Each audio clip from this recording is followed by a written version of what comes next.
Hari ni kita nak cerita sikit tentang kebas-kebas, rasa cucuk-cucuk, rasa macam semut-semut. Selalunya berlaku kat mana? Kaki dululah kan. Lepas tu dia datang kat tangan, kadang-kadang tangan dan kaki pun. Selalunya orang diabetes yang kena ni. Tapi zaman sekarang ni orang tak kena diabetes pun dah mula ada masalah ni. Ada yang sampai tidur pun tak boleh. Jangan main tau. Orang ganggu kerja biasa pun. Sebab orang tak nampak you sakit. You saja yang merasakan sakit je kan. You bayangkan. Jadi tuan-tuan sekalian, kita ada maskal.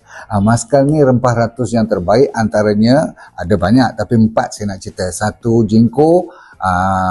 Yang melancarkan darah tu, ashwagandha, siapa tak kenal, yang bagi semua perjalanan darah dan juga saraf-saraf baik pulih.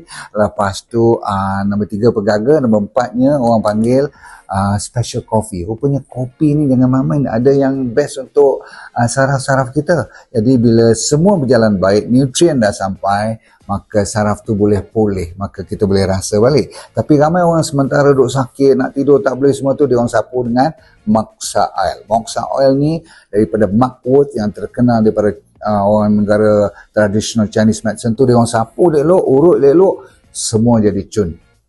Jangan lupa maskal dan Moxa Oil.